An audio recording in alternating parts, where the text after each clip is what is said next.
À la base, c'était qu'un tout petit festival dans la petite région de la Drôme où il y avait, allez, 15 participants. Ouais, bah, Climax, quand ça a commencé, moi, j'étais pas né, du coup, hein, logique. C'était un tout petit village qui est devenu un énorme studio. Tout a été perdu en fait. Climax a avalé tout le reste et maintenant j'ai l'impression que je n'ai aucune concurrence.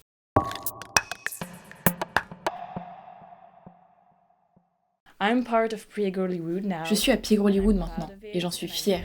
Et je suis aussi fière de participer à Climax. Je crois que c'est la 27e édition.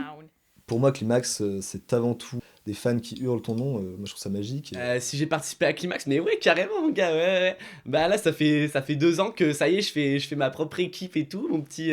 Et puis voilà, quand on fait ça bien, allez voir ce qu'on fait, tu dis back sur les réseaux, on est là. Je veux briller dans les caméras, je veux que tout le monde se souvienne de mon nom. Brézel. Ayant fait des études de théâtre et de comédie, j'ai pu expérimenter beaucoup plus grâce à Climax et maintenant je suis à l'international. Je me rappelle, aux premières éditions, les projections se faisaient dans une petite salle des fêtes de Oust à l'époque où c'était encore un village indépendant. Je suis allée à la soirée Climax et c'était vraiment inouï. Il y avait plein de monde. J'ai vu des talents émergents et je me suis dit, là il y a moyen d'investir. Et j'avais raison, regardez le festival tel qu'il est aujourd'hui. J'ai misé sur le bon cheval. On est toute une communauté maintenant. En fait, il n'y a pas un acteur qui voudrait maintenant être une célébrité qui ne passe pas par Climax et par Pierre Hollywood. On m'a raconté qu'à la base, c'était un tout petit truc, quoi, c'est ça qui me fait trop rire, c'est. Bah non, c'est. Pourri, ça, c'est trop grand, genre.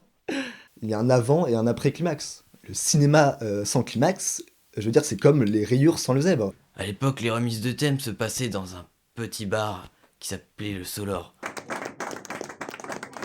Putain, le truc, putain, mais c'est combien d'années ça? 2025, putain, c'est vecchio de ouf, 2025. La remise du thème, c'est toujours un événement. Je me rappelle, moi, en 2040, quand le thème avait fuité 2 semaines avant, on était comme des fous.